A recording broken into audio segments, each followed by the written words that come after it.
Hi guys, and welcome back to Jolly Scarecrows and your me Ollie, and today is Halloween month. So to bring you some Halloween decks, we've come up with skull decks and other decks we aren't saying yet, but yeah. So what would be the best skull deck?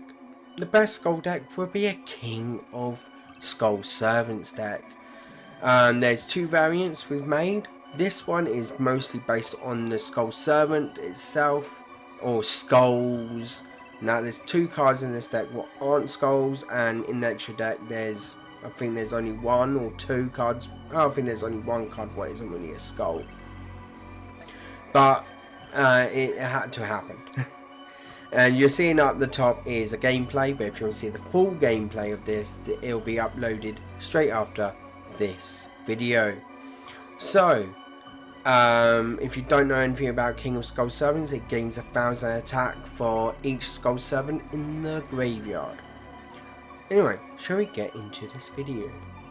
So if you want to summon King of Skull Servants, it is only a 1-star, so you don't need to sacrifice any monsters or tribute any monsters. You can just summon it, so it's so easy to summon, as well as a 1-star, so you can get like Kribo, let's say Link Kribo, and that is quite handy. But anyway, so if you want to summon King of Skull Servants, you really want to use these two cards, White Breaker and White Prince, as well as White Princess can help as well, but these two are the main cards. So when White Breaker is sent to the graveyard from the hand or from the deck, you can get two cards from your hand and then discard a card.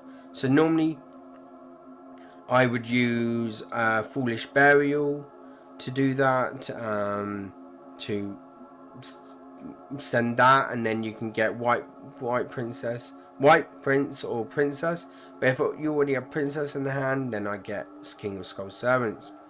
And then you discard White Prince, so each time White Prince is discarded, you can send Skull Servant and Lady of White to the graveyard. So already you've got 3,000 attack already without even summoning that monster. So 3,000, 4,000 actually, 4,000 attack monster. No matter what, you've already got a 4,000 attack, and then you can just summon King of Skull Servants on the field with 4,000 attack. So that's really fun and really easy to summon, and brilliant.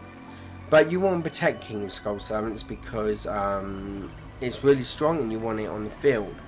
So two monsters can protect that. White Baker can protect that because you can discard it to stop your King of Skull Servants being destroyed, and then you can use its effect to get White Break, and then discard White Break to discard them. So then you make your King of Skull Servants even stronger. It was fantastic. And then you've got White Princess, brilliant card.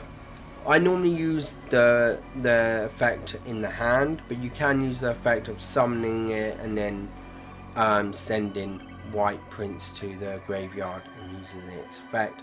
But her good effect I like is that you can discard it on your turn or your opponent's turn, and basically send all monsters currently on the field lose attack and defense for each level or rank. So it works with XYZs by 300. That's only 1-star, so it only loses 300 attack. But most other cards will drum it so low that you are going to win, or you're going to do some damage definitely with the attack. That's really cool. And another way to protect it is Dark Sacrifice. Oh, fantastic card. This is absolutely brilliant card. When your opponent activates a card or effect that would destroy your level destroy, you can negate it and then send one level 3 or lower dark monster from your deck to the graveyard. So you use that And you can use it on it if someone tries to destroy Dark Sacrifice. You use that to do that, and then you can just send White Prince or White Break and just power up King of Skull Servants. So really, really strong. The other monsters we got is Zombie. Right, this is a loosely skeleton. I would say he's holding a skeleton. You can comment below if you think that's right or wrong, but I went, it's holding a skeleton. We allow it in. Basically, this is fantastic. This allows you to level up a monster, so you can get XYZs, synchros, and all that. You can do all that, so that allows you to level up. But as well as you can send a zombie monster from your deck to the graveyard as well, or discard a card. So basically use that on White Prince or that. Again, make it strong. Next we've got Lady White. Lady White is mostly going to be in your graveyard. It's not really going to be on the field, but if it is, it will protect your King of Skull Servants. So that's fine. It's a good protection as well, and it's really good defense, 2,200 defense. Next we've got Plague Spreader Zombie. I wasn't sure about this, but reason why we've got Plague Spreader Zombie, because we got Archfiend Zombie Skull. It's a skull, isn't it? It's a zombie skull, but it's a skull, and we need Plague Spreader Zombie for that. But very rarely you would summon that. It's there just for it, for the skull reason. Next we've got the weakest of the white cards, White Mare.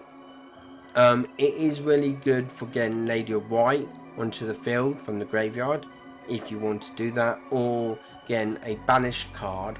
This is what it is good for.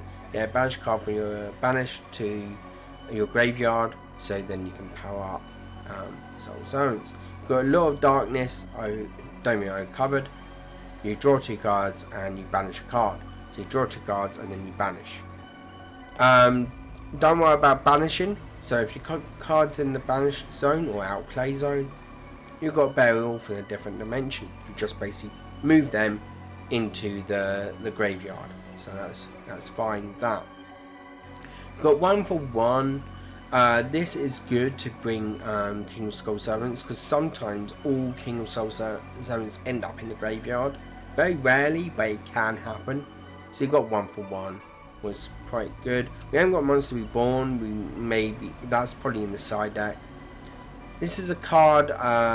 Okay, it's a feather. It's not a skull or anything like that, but it's a really handy card. Harpy's Feather Duster. Destroy all spell trap cards your opponent controls. Really, really handy. Next, a draw card. Part of a Extravagance. Reason why we got there, we don't care about the extra deck, to be honest. This deck is not for the extra deck. It is for King of Skull Servants. We've got extra deck here, but it's not really for it. So that's fine. Get rid of that, draw cards. It helps us out. Next we've got Called by the Grave. You can target a monster and your opponent. Basically, you can stop your opponent from activating their monster's effect. If you're going up against, let's say, cards like Harpies or what other cards have duplicates, Perform Pals or something like that, will have you have more than one of them, and you can, they've got one in the graveyard and one on the field, you banish the one in the graveyard and then you can negate their effect on the field. So very, very handy there. We've gone through these. Got next is Dark Factory of Mass Production. Really good, really decent card. You can send one monster from the field to the graveyard to draw a card, so it does come actually quite handy, but I would recommend 1, maybe 2, but I would still say 1. Next we've got something, we've got a Drowning Mirror Force.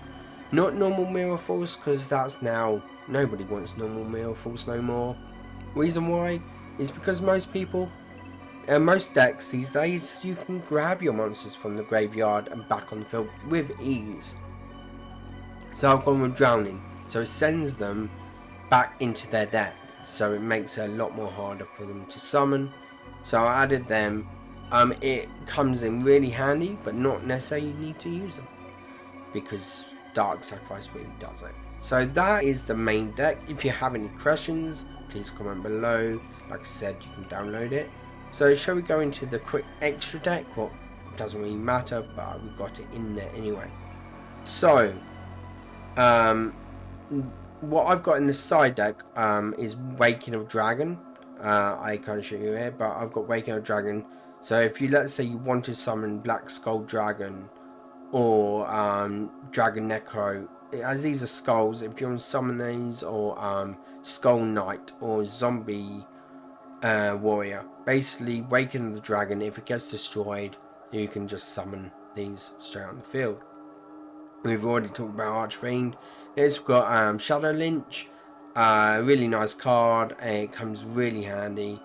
Let's say you've got these two on the field, and you really don't want them on the field, but because they haven't really got not very handy, and you've got that, and just XYZ them into that, and then once that's destroyed, then them two go straight to the graveyard at the same time, and it boosts that. So next we've got Skull Dread.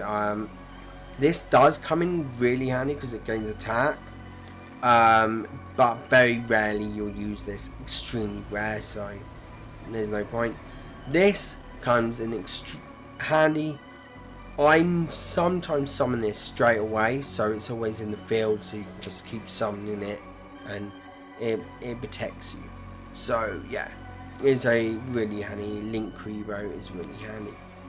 Anyway, that is the King of Skulls Servants Halloween deck. I really hope you enjoyed this. Comment below what you thought of it, or give us a thumbs up even. And maybe consider subscribing if you like this type of content. We try to upload Yu-Gi-Oh decks every Sunday. We have missed out past week or something. I do apologise on that. I've been unwell. You might hear it in my voice. I'm still getting over it. But yeah, consider subscribing. We do test these decks over on Twitch. And so if you want to see me live streaming Yu-Gi-Oh decks or anything like that, check out our Twitch, what's linked down below. But anyway, hope you enjoyed, and we will see you next time on Jolly Scarecrows.